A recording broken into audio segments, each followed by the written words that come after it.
Before we go, I wanted to also be sure to go over how we traverse an array list of objects. This is also a concept we should be familiar with in this class.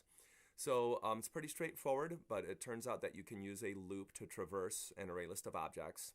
And that's useful because you can call their methods, so you can make things happen as you're looping over an array list of objects. So to illustrate this, we're going to look at the pet class. This is one that we did earlier in the school year. And we're keeping this pretty simple. The pet class just has two instance variables, string name and int age.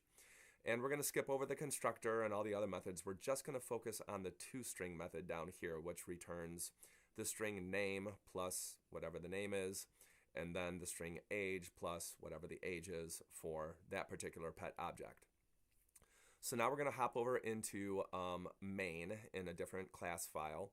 And we're going to go ahead and create an array list of pet objects. So ArrayList pet, and we're calling it pets, equals new array list, and then we just put pet inside the angle brackets.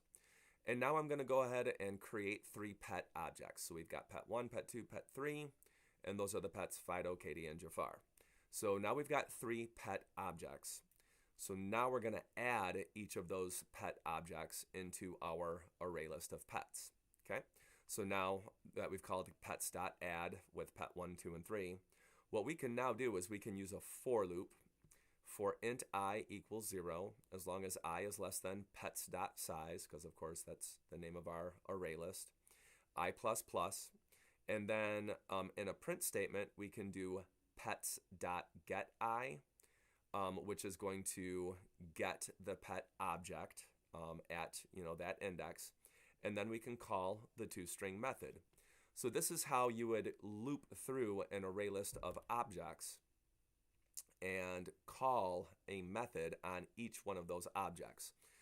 It looks weird because you've got pets.getI.toString, but we're basically calling two different methods here. The first method retrieves your first pet object out of that array list.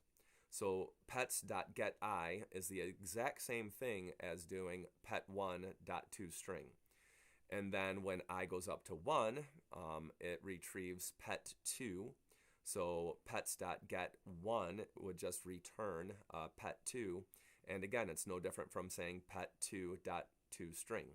So this starts to show you the utility of array lists and, how nice it is to be able to store, objects in an array list and just kind of loop through and call methods and make things happen. So with that, we are now done with our lesson 3 lecture here. You can continue working through your CSAwesome curriculum or check the ArrayList loops document for alternate practice. And as always, I'm going to post this slideshow for you guys. There are not one, not two, but 3 daily videos at AP Classroom you can check out to get some additional information and review on array lists. All right, thanks so much for watching, and I'll see you in class.